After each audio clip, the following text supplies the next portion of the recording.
ಬೆಂಗಳೂರಿನ ರೈಲ್ವೆ ನಿಲ್ದಾಣದಲ್ಲಿ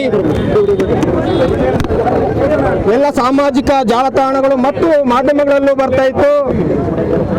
ಅಕ್ರಮ ಬಾಂಗ್ಲಾ ವಲಸಿಗರು ಮೈಸೂರಿಗೆ ಬರ್ತಾ ಇದ್ದಾರೆ ಅನ್ನೋದು ಪ್ರಚಾರ ಆಗ್ತಿತ್ತು, ಸಂದೇಶಗಳು ಹರಿದಾಡ್ತಾ ಇತ್ತು.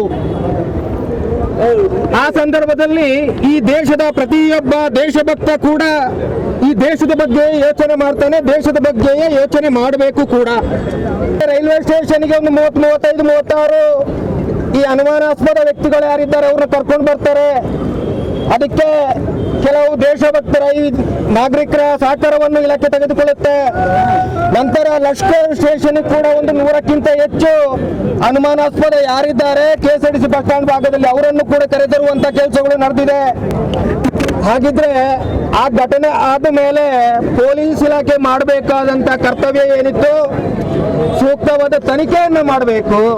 ಸೂಕ್ತವಾದ ತನಿಖೆಯನ್ನ ಮಾಡಬೇಕು ಅಂತ ಹೇಳಿದ್ರೆ ಕೇವಲ ಇವತ್ತು ಒಂದು ಆಧಾರ್ ಕಾರ್ಡ್ ಅನ್ನು ಇಟ್ಕೊಂಡು ಅವ್ರ ಕೈಯಲ್ಲಿ ಆಧಾರ್ ಕಾರ್ಡ್ ಇದೆ, ಆ ಆಧಾರ್ ಕಾರ್ಡ್ ನ ಚೆಕ್ ಮಾಡಿದೀವಿ, ನಾವು ಬಿಟ್ಟು ಕಳ್ಸಿದೀವಿ ಅಂತ ಹೇಳಿದ್ರೆ ಅದು ಪೊಲೀಸ್ ಕೆಲಸ ಅಲ್ಲ.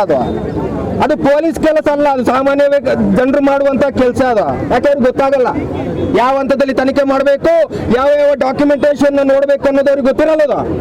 ಇಲಾಖೆಗೆ ಗೊತ್ತಿರ್ತದೆ.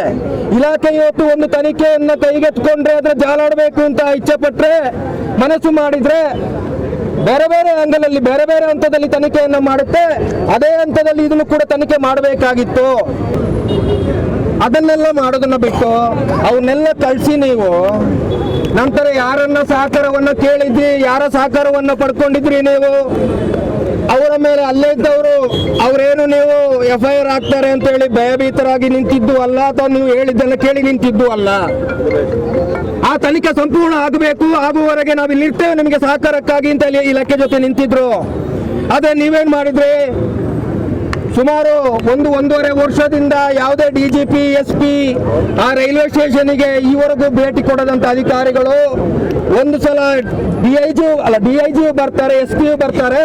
ಆಗ ಅನಿಸಿದ್ದು ಏನು ಅಂತ ಹೇಳಿದ್ರೆ ಇವತ್ತು ಇಲಾಖೆ ಅದನ್ನ ತುಂಬಾ ಗಂಭೀರವಾಗಿ ಪರಿಗಣಿಸಿದೆ, ತನಿಖೆಯನ್ನ ಮಾಡ್ತಾ ಇದ್ದಾರೆ. ಇದ್ರಲ್ಲಿ ಏನಾದ್ರೂ ಒಂದು ತನಿಖೆಯಲ್ಲಿ ಒಂದು ರಿಸಲ್ಟ್ ಸಿಗುತ್ತೆ ಅನ್ನುವಂತ ಆತ್ಮವಿಶ್ವಾಸ ಇತ್ತು.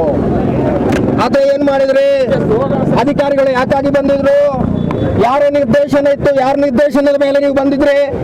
ಬಂದ ನಂತರ ಏನ್ ಮಾಡಿದ್ರಿ ನೀವು? ಯಾರು ಸಾಥ್ ಕೊಟ್ಟಿದ್ರು, ಯಾರು ಅನುಮಾನಾಸ್ಪದ ವ್ಯಕ್ತಿಗಳಿದ್ರು, ಯಾರು ತನಿಖೆ ಆಗ್ಬೇಕು ಅಂತ ಕೇಳ್ಕೊಂಡಿದ್ರು, ಅವ್ರ ಮೇಲೆ ನೀವು 6 ಜನರ ಮೇಲೆ FIR ಅನ್ನ ಮಾಡ್ತೀರಿ.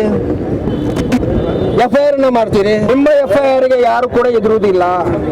ಇದು ನೇರವಾಗಿ ಹೇಳುವ ಮಾತು. ನಿಮ್ಮ FIR ಗೆ ಯಾರೂ ಎದುರುವವರಿಲ್ಲ.